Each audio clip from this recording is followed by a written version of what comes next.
வணக்கம். பழக்கங்களால் வளமுடன் வாழ என்னதான் சொல்கிறது நம்ம திருக்குறள் தெரிஞ்சுக்கலாமா? நம்ம இன்னைக்கு அடுத்த சாப்டர் வந்திருக்கோம். சரிங்களா? அது என்ன சாப்டர்ன்றத நீங்க தான் கண்டுபிடிக்க போறீங்க. இதுக்கு முன்னாடி என்னென்ன சாப்டர் நம்ம படிச்சோம்? இது என்னது? இந்த படம் என்ன சொல்லுது?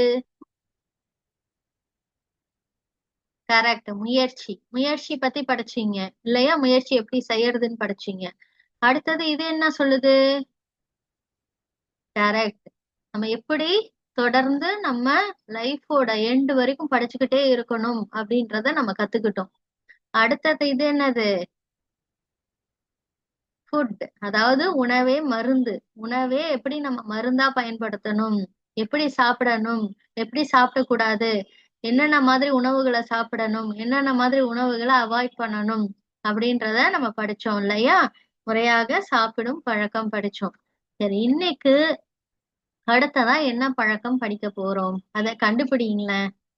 அதாவது இந்த முயற்சி செய்யும் பழக்கம் இருக்கு இல்லையா, அப்புறம் தொடர்ந்து படிக்கும் பழக்கம், முறையாக சாப்பிடும் பழக்கம், இதுக்கெல்லாமே அடிப்படையா ஒரு பழக்கம் தேவை. பேசிக்காவே அந்த பழக்கம் இருந்தாதான் உங்களால இதுல எல்லாமே தொடர்ந்து என்ன பண்ண முடியும்.